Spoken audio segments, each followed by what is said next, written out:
gue gede, lulus SMA ya kan, jadi cleaning service. Nggak tahu gue tuh pernah jadi cleaning service. Saya tahu gue. Nggak tahu. Iya. Gue taunya lu udah di bos saya udah gitu. Iya. Gue jadi cleaning service. Gue bersihin toilet. Iya kan? Gue bersihin toilet. Kenapa? Ya karena gue pada saat itu emang lagi di bawah-bawah yang mau kerja apa. Ya terima aja lah ya, iya. ibaratnya lah ya. Namanya himpitan ekonomi ya, gue kerja ya udah sedapatnya aja.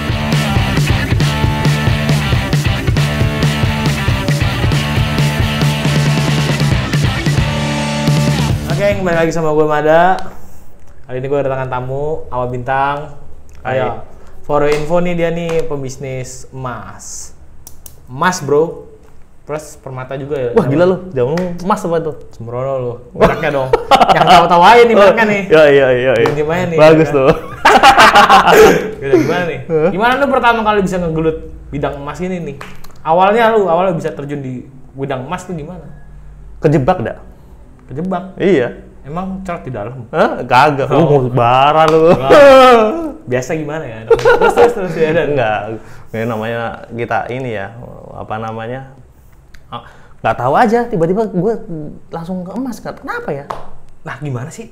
Nah katanya lu bilangnya dari ini, katanya lu pernah dengerin cerita ke gue itu turun-temurun dari orang tua, apa bener tak? Iya dong, iya. Gimana? Soalnya emas tuh apa namanya, kemampuan untuk mengetahui emas tuh emang sebenarnya turun-temurun dah.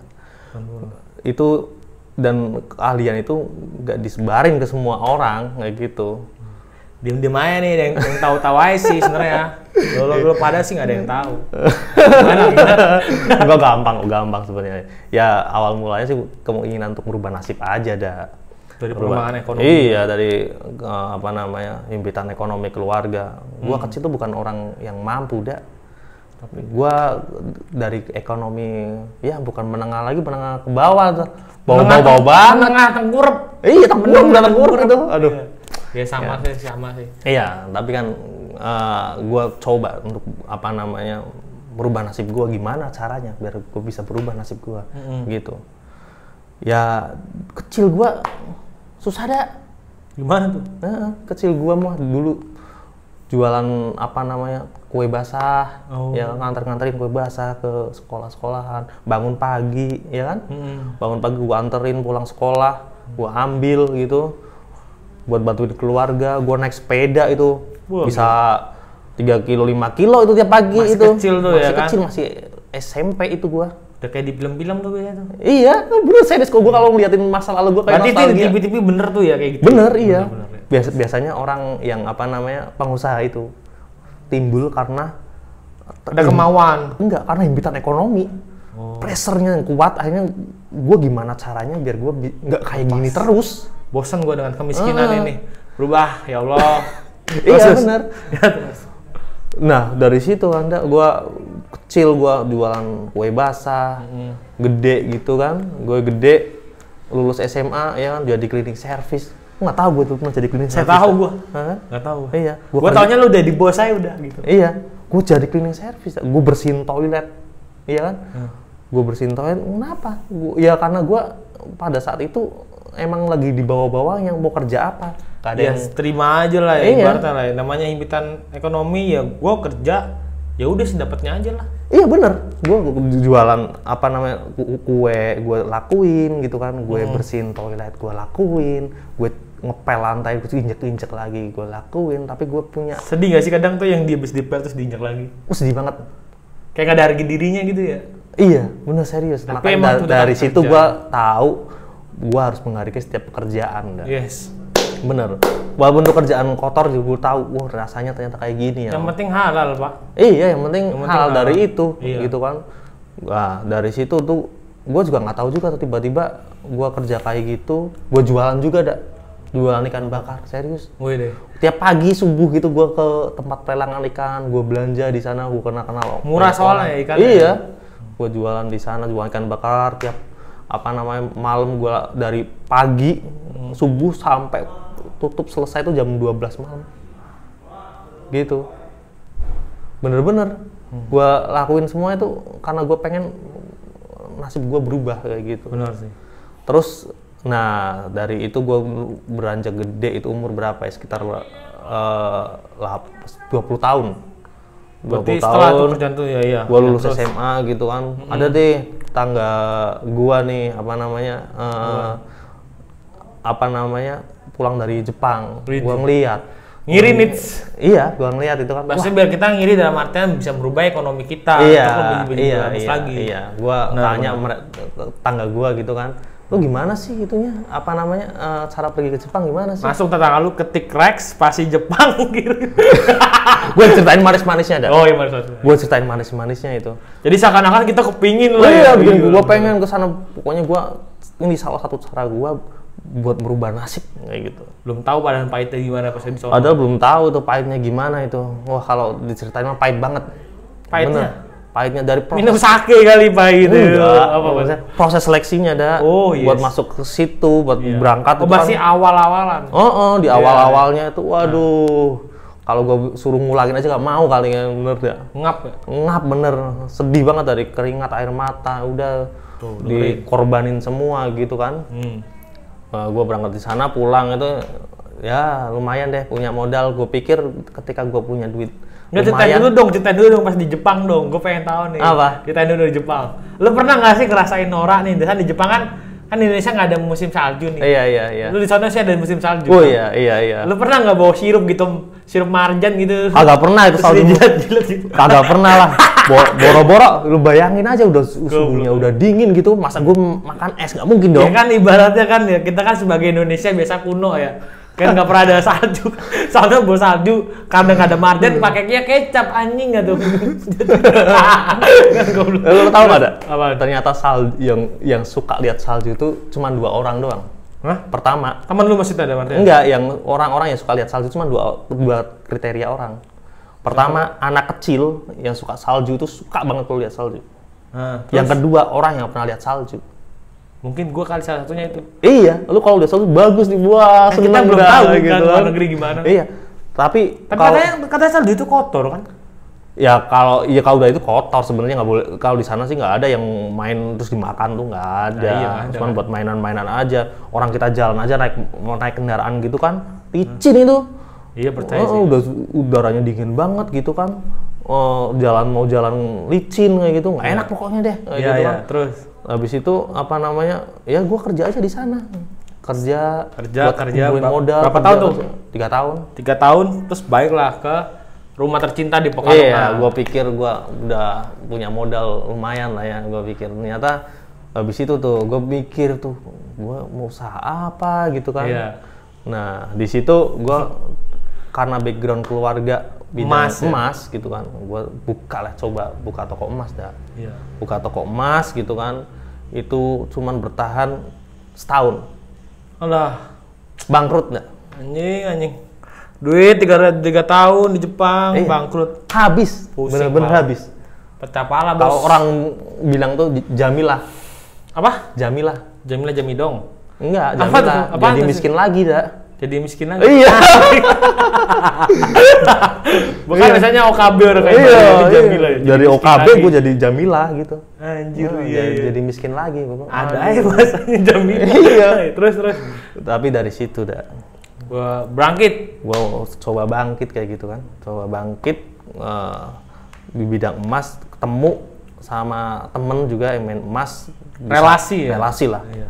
Gua disaranin buat bidangnya jangan toko jual perhiasan, tapi bidangnya peleburan, industri peleburannya gitu. Industri peleburan emas itu maksudnya ada Martin jadi emas batangan guys. Iya. For info nih, for info. Dari emas-emas rusak kayak gitu kan, kita kumpulin gitu, terus kita proses, ntar kita cetak jadi batangan. Iya, jadi batangan kayak gitu. Ya, terus. Nah dari situ tuh, kayak gitu, gue coba cek mulai pasar. Nih, dapat rezeki nih. Iya dari situ, gue bingung tuh, duit kan udah nggak ada tuh, Duit nggak ada? Iya, duit tuh nggak ada itu. Iya benar. Habis tuh semua. Kan udah kolaps ya? Udah kolaps gue.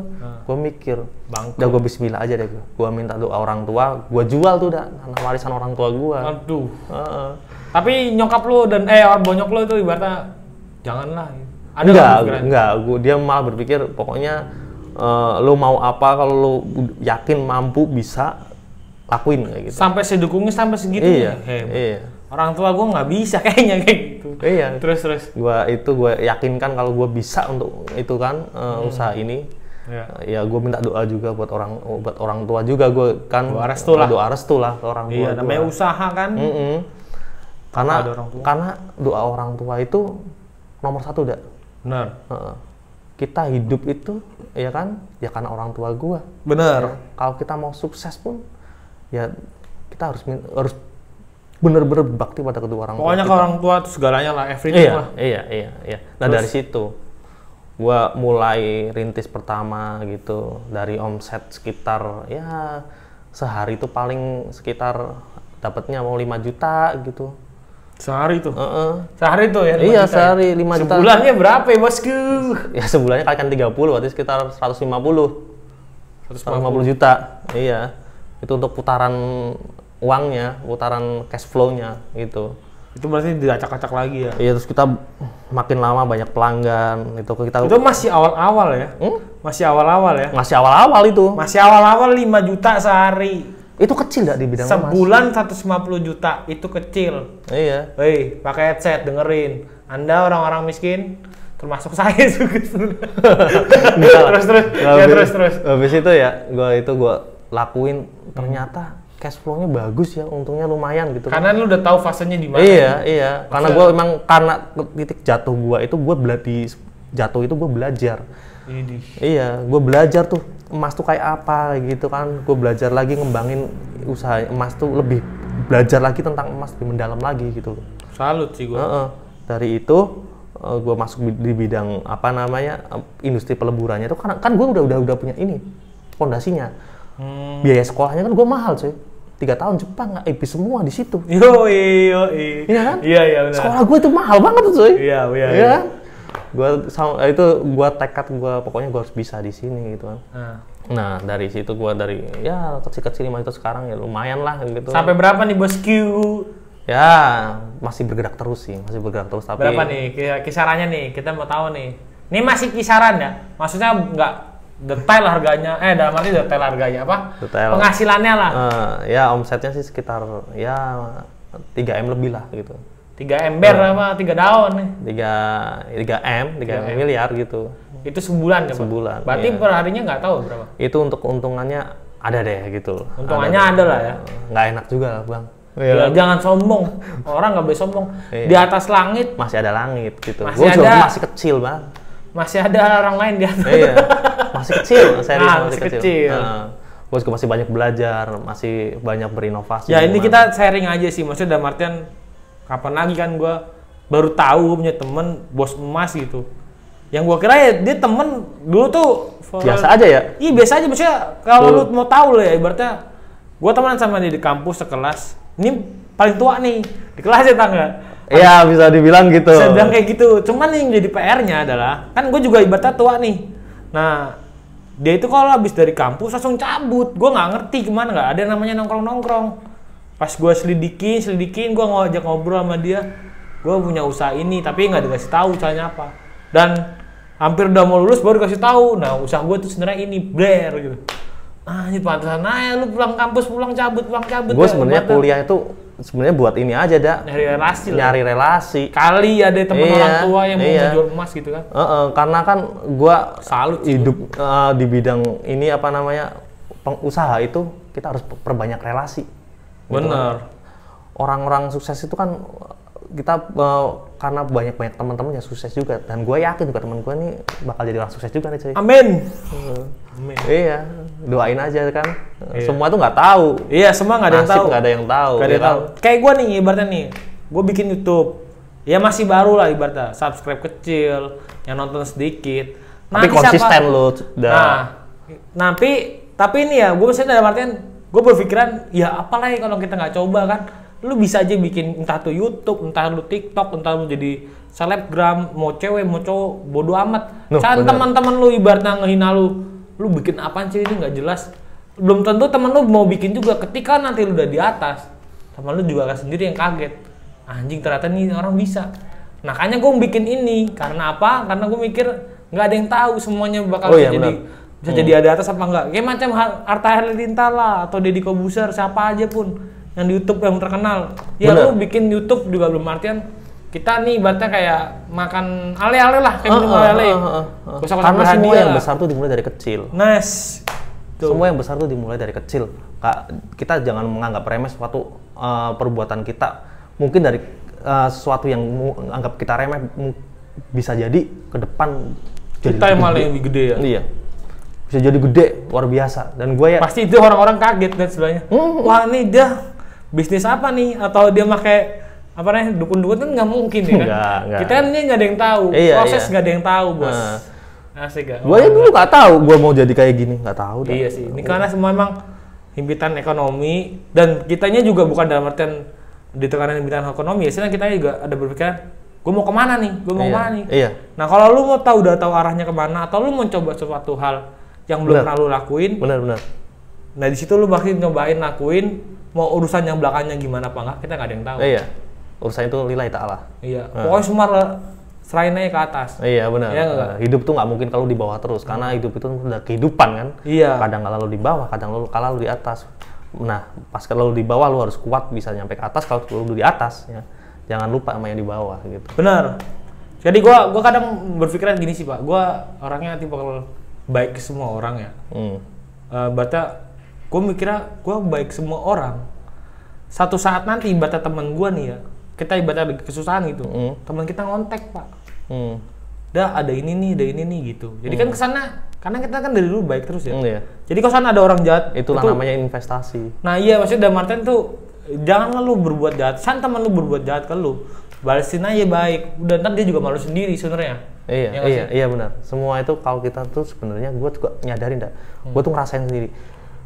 Gue kalau baik sama orang, suatu saat gue juga nggak tahu, dan gue juga pernah ditolong karena hal-hal yang mungkin gue sendiri lupa pernah gue lakuin. Ibaratnya kita ngelakuin sepele, tapi di orang lain, wah dianggapnya budi lah kayak gitu. Iya sama, gue ngerasain kayak gitu. Jadi ketika ada orang yang berbuat baik sama gue ya, pasti bakal gue balas sumpah berbuat baiknya itu. Entah tuh di kapan, kita nggak tahu ya. Iya, jadi dalam artian jangan lu berbuat jahat. Jangan pikiran negatif ibaratnya. Ini positif pokoknya aja. Kita jadi orang harus berbuat baik ke siapa aja. Ada orang yang susah kita bantu gitu kan. Kalau bisa kita bermanfaat buat orang lain gitu kan. Kan tujuan hidup kita kayak gitu. Iya biar benar. kita bisa bermanfaat orang lain gitu kan. Betul. Lu bikin kayak gini aja gue suka nih.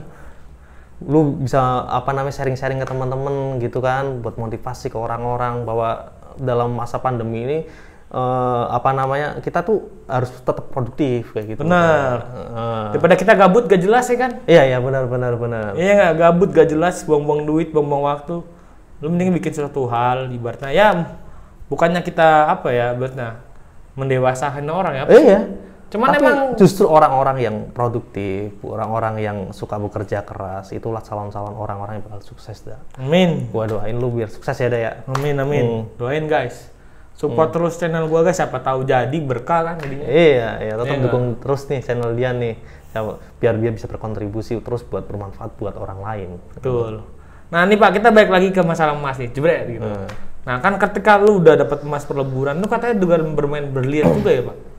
Itu tuh sebenarnya berlian itu kan nempelnya tuh di emas, adanya di emas gitu. Adanya di emas. Maksudnya gimana? Ketika orang jual gitu kan, jual emas gitu kan, dia biasanya ada berliannya. Kadang aja ada berliannya. Oh, maksudnya emas misalnya contoh cincin itu iya, ada berliannya gitu kan. Nah, berlian kan itu kan ada nilainya dan mahal harganya gitu kan. Nah, dari situ daripada gua cari ini marketnya di mana gitu kan. Nah, gua jualin itu. Kalau ada yang berliannya, gua nggak jadi lebur gitu kan. Gua jual lagi ke orang-orang yang karena sayang lah ya ada berlian. Iya, sayang dong gitu kan. Pengasan lu congkel dulu gitu kan. Ya kadang itu kalau modelnya jelek kayak itu gua congkel aja. Gitu kan. Tapi kata lu usahakan keuntungan nih ya, dapatnya oke lah, fine lah. Misalnya nih emas sekarang bisa sampai sebulan 3M gitu ya. Kalau misalkan berlian, ibaratnya lu menekuni ke berlian, itu bisa lebih gila lagi nggak sih? Bisa lebih gila lagi. Kalau lu mau ngambil ke berlian atau emas, lu milih mana misalnya ibaratnya? Sebenarnya karena konsepnya emas sudah ada lah, tahu lah. Emas tuh pokoknya, ya kan, pondasinya emas. Kalau berlian itu untuk bangun ke atasnya. Paham nggak? Jadi sampingan kita gitu. sampingan aja, buat sampingan aja. Jadi kita nggak berfokus ke berlian, tetapi kalau ada berlian kita ya kerjain juga, iya, kita kerjain juga. Karena kan kita juga udah temu pasarnya gitu kan, kita juga udah punya komunitasnya gitu. Ya itu, akhirnya kalau ada orang jual ya kita terima, kita juga ada orang yang mau beli ya barang kita tawarin kayak gitu. Namanya juga orang dagang, apa aja yang bisa kita jual ya jual kayak gitu. Iya sih, bener sih. Maksudnya kok gue herannya sama lu tuh, kayak lu kan usahanya emas nih ya, bisa dapat relasi yang tukang emas itu. Masa kan kadang berpikiran seumuran kayak gue ya. Kadang orang nggak percaya tau, gue dagang emas nih. Emas apa lah? Iya. Gitu Pak, kadang mikirnya gue Pak. Iya. Apa nggak gue jadi calo ya, jadi jual tanah gitu. Iya. Jual tanah gini, bohong nih gini. Kadang gue beneran jual tanah, dalam artian jual tanah atau emas tanah itu emas ya, gitu. Orang lain gitu, nih tolong dong jualin dah gini. Temen gue mikirnya gitu Pak, jadi kayak udah nggak males, gue nggak ngambil itu, percuma juga, maksudnya mahal gitu kan.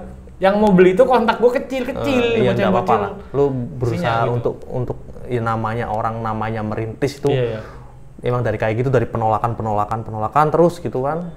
Akhirnya berhasil gitu. Ntar lu tahu sendiri kok, bakal terbuka sendiri. Iya, bakal terbuka sendiri. Iya sih, benar.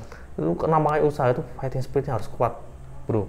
Jangan kena penolakan sekali jatuh, udah itu mah hal biasa, cemen sekali gitu kan. Itu biasanya tuh buat Indra tuh, orang Paninggaran tuh tau kan? Siapa? Teman kita Indra. Oh gitu, iya. Dia pernah cerita sama gua apa, buka usaha lah. Usahanya apa ya? Gua lupa kemarin. Dia bagus dia. Gak pernah gue denger pas kemarin gue nginep di tempatnya dia. Dia buka usaha apa gitu. Intinya dia ya gitulah. Bangkrut gitu. Terus sekarang bingung mau buka usaha apa lagi. Ya kata gue, ntar lu di rumah aja gak usah usaha. Jangan lah. Kita jangan suka apa namanya. Bercanda bro. Mematahkan semangat orang. Kita harus tetap dong naikin semangatnya dia gitu. Dia mau berubah menjadi baik, kita dukung terus. Iya gitu. Sih. Ya gue semua mendukung teman-teman gue sih yang kemarin pada lulus. Gue dukung sih ya. Yang kemarin lulus apa namanya? Jangan patah semangat lah. Kalau apa namanya? Belum bisa kerja. Lu coba pikir apa yang lu bisa kerjain gitu. Dari itu dulu, dari hal sepele apa aja gitu. Nggak semua harus tuntut harus bisa bikin usaha gede gitu, enggak. Semua dimulai dari kecil, dari kerjaan-kerjaan sepele-sepele aja gitu. Daripada lu bingung mau ngapain gitu kan. Iya. Lu bisa apa, lu kerjain, siapa tahu itu jalan lu. Definisi kerja gue tuh 2 sih, Pak. Apa? Kerja tuh definisi gue tuh 2. Babu atau membabukan menurut gue, Pak. Babu atau membabukan maksudnya? Kata kasarnya maksudnya.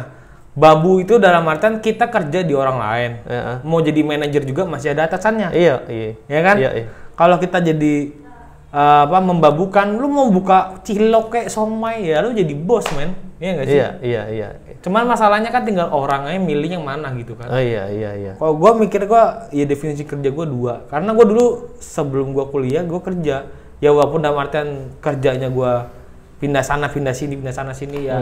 Lulusan SMA lah, tahu sendiri kan gimana. Ya sama kayak dia lah, ibaratnya dia cleaning service. Ya gue jadi resepsionis atau apanya. Iya, nggak apa-apa.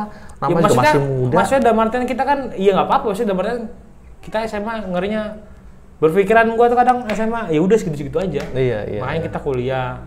Siapa tahu dapat rezeki yang lebih bagus gitu doang. Iya. Terus kita ketemu teman-teman yang bagus-bagus gitu kan. Kita juga banyak kok teman anak-anak kuliah yang lebih hebat dari saya juga banyak. Ya bukannya maksudnya karena lu kuliah dapat kerjaan yang lebih baik, enggak juga sih, namanya rezeki ya, baik lagi lah. Kayak kuliah aja kan. Iya, kalau kuliah itu sebenarnya kalau menurut gue ya nggak ada yang jaminan orang kuliah itu sukses, nggak ada. Nah itu. Iya kan. Semua balik lagi dari rezeki. Yang bedanya itu kuliah itu merubah pola pikir. Yang bedain kuliah sama SMA itu pola pikirnya. Kuliah sama SD, SMP itu pola pikir. Karena lebih banyak ngobrol serius sih. Iya. Untuk kedepannya. Bukan masalah kerja kerasnya, bukan masalah nasibnya ya. Kalau nasib kan mungkin bisa dirubah ketika kita berusaha. Betul. Iya kan? Berusaha keras. Benar, kita harus berusaha keras. Tuh masih muda, jatuh bangun itu biasa gitu. Ya? Tinggal kitanya aja kuat nggak gitu ya kan? Oh iya, apalagi dalam dunia usaha itu, wah bener-bener deh. Kalau nggak ada fighting spiritnya nggak ada, waduh jatuh udah selesai hidup lo ya kan? Selesai udah gitu kan. Gue sampai jatuh bener-bener habis bener. Iya kan? Jadi yang kelam gak usah Ceritain lagi lah Pak, kasihan ya Pak. Sekarang udah mendingan gitu kan? Udah mendingan, alhamdulillah lah ya. Mungkin karena doa orang tua, Amin. ya kan. Lu banyakin sedekahnya kayak gitu, Ya, dia baik bermanfaat banget, buat bro. orang lain kayak gitu. Insya Allah Tuhan juga merubah nasib kita sendiri kayak gitu. Min. Nah. Nah, pesan-pesan terakhir lu nih untuk penonton gua nih. Oh, ya jangan, kalau buat anak-anak muda ya, kalian tuh jangan gampang menyerah dengan keadaan. Lu anak muda harus punya fighting spirit yang kuat gitu kan. Lu harus bisa jadi orang yang bermental baja gitu, mau itu jatuh, mau itu ada hujan, mau ada badai kan, lu tetap hadepin, lu bisa lakuin apa aja yang lu bisa gitu kan. Siapa tahu itulah jalan lu ke depan, lu jadi orang yang hebat, karena berlian itu ya kan ditempa dengan suhu yang tinggi, dan orang-orang hebat pun muncul karena tekanan yang hebat juga gitu. Lu jadi harus tetap kuat coy ya. Lambemu Mas, keren sekali. Mantap ya. Udah gitu pesan-pesan dari dia Ibata. Ya siapapun lu, dimanapun lu berada, miskin, kaya, sedang, selalu bersyukur. Terus yang di bawah itu kayak ibaratnya gue lah, gue ibaratnya di bawah gitu. Belum jadi bos kayak dia, ibaratnya Pak. Iya. Jangan putus asa lah, ibaratnya lu masih ada yang kerjain lain, lu kerjain aja udah. Iya. Apapun lu mau lakuin aja. Bener. Udah. Ya. Dan ada teman-teman lu udah ngomongin apaan lah ini tuh, bacot, dalam hati gue gitu sih. Kalau lu nggak sendiri ngerjain, lu nggak bakal tahu caranya gimana ngerasainnya. Ketika lu udah tahu rasanya gimana, ternyata susah begini, baru tahu. Berarti ntar lu nyari step yang berikutnya. Nah, dari itu lu jangan lupa. Ngomong apa gua ini anjing? Dukung terus tuh channelnya tuh. Jangan lupa apa, Pak? Klik like, subscribe, dan komen, share ke teman-teman ya. Dah guys.